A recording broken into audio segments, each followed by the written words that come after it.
आता लग्न जमवताना आता आपण काय म्हणतो, काळजी करू नका पण काळजी घ्या. लग्न जमवताना काय बघतात, तो कराडमध्ये काय बघतात, मला जरा विचार पडलाय. पुण्यात तर काय झालंय, कॉर्पोरेशनच्या हद्दीच्या बाहेर कोणाला जायचंच नाही. बरं तिथपर्यंत ठीक होतं. आता कराडला आलं, सातारला आलं आणि कुठं गेलं तरी ते लोक म्हणतायत, असं माझ्यासारख्याला चहा पिताना जर विचारलं त्यांनी स्थळ आहे का, तर त्यांना विचारा ना काय पाहिजे तुम्हाला, नाही पुण्यात पाहिजे. आणि कोविडपासून म्हणतात शेती पाहिजे, कारण तिथनं कधी परत यावं लागेल सांगता येत नाही, म्हणून म्हणतात थोडी शेती असावी, आपला आधार शेतीच असावा. मग सगळ्यांनाच पुण्यात पाहिजे असं का होतं. मग विवाह जमवताना सर्वे असा झाला की मुलींना काय पाहिजे आणि मुलांना काय पाहिजे, म्हणजे प्रायोरिटी काय आहे त्यांची. तर मुलींची प्रायोरिटी पहिली आहे मुलाचं उत्पन्न, आणि मुलाची पहिली प्रायोरिटी आहे सौंदर्य.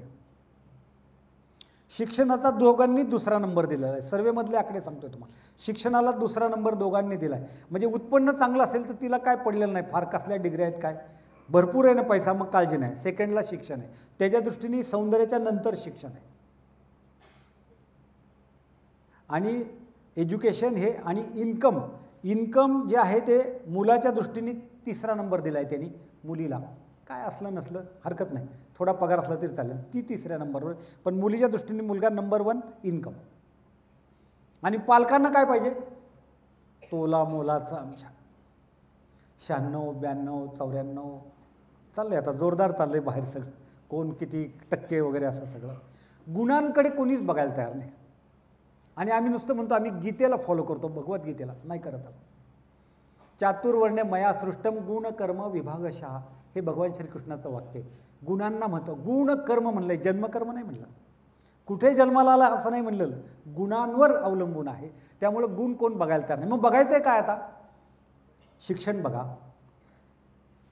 आर्थिक उत्पन्न बघा, मुलाचा स्वभाव बघा, मुला मुलींचा दोघाचाही बघा, आणि घरातल्या लोकांचे स्वभाव पण बघा. आणि फार तर मी म्हणेल कुंडली बघण्याच्या ऐवजी हेल्थ सर्टिफिकेट घ्या. पूर्वी काय उपलब्ध नसायचं म्हणून ते बघायचं. मी तर सांगितलं आता ग्रह कुठून मला अजून कळलेलं नाही, तो उलगड झाला नाही. आणि त्याच्यावरही सर्वे झाला की ज्यांची खरंच सगळं कुंडली बघून झाली, जुळवून झाली, 6:47ला झाली वगैरे वगैरे, तर ते सुखी आहेत का, तर तसं काही दिसत नाही. म्हणजे दोन्ही येस नो दोन्ही उत्तर आहेत. लव्ह मॅरेज यशस्वी का अरेंज मॅरेज यशस्वी, त्यालाही दोन्ही उत्तर आहेत. हेही फेल आहे हेही फेल आहे. म्हणजे पूर्ण सक्सेस 100% अमक्या मार्गाने गेल्यावर असं काही चित्र दिसत नाही. पण ढोबळमानाने आपण ज्या गोष्टी बघितल्या पाहिजेत, निर्व्यसनी आहे का, जरूर बघा. कधी कधी घेतो. तर मी एकदा म्हणलं कधी कधी म्हणजे काय, म्हणले चतुर्थीला घेत नाही. म्हणजे सांगण्याचा हेतू, म्हणजे 29 दिवस क्लिअर झाले. सांगण्याचा हेतू लक्षात घ्या तुम्ही, की ह्या गोष्टींचा क्रायटेरियाला जर आपण बघितलं, आणि विवाहपूर्व समुपदेशन होणं आवश्यक आहे असं माझं मत बनलं आहे. Pre marriage counselling. आणि पत्रिका बघायची असली तर दोन्ही विहीनबाईंची बघावी.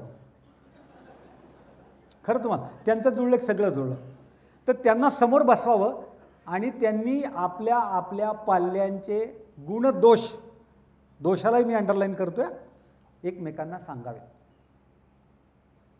की असं असं आहे सध्या, पण ती बदल करेल. जॉईंट फॅमिली आवडते का असा प्रश्न विचारतात लोक. आता कोण नको म्हणेल, सगळं जर तुमचं पसंत असेल तर होयच म्हणणार ना.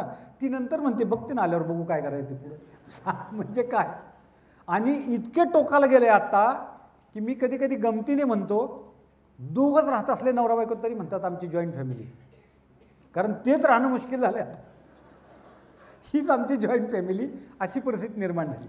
मग हे करत असताना काय केलं पाहिजे, तर शहाणपण असलं पाहिजे दोघांच्याकडे. आणि आपला रोल बदलला. मुलगी घरी समजा 10 वाजता उठत असेल, पण नांदायला गेल्यावर आपला रोल बदलला आहे. आता आपण मुलगी नाही, आपण सून आहे. तिथं ती आई पांघरून टाकत होती, अजून रात्री जागली झोपू दे 10 वाजेपर्यंत. तिकडं अशी आता बोलणार नाही काय, पण ते विचार पोचणार तिथे काय वाटतंय नक्की ते.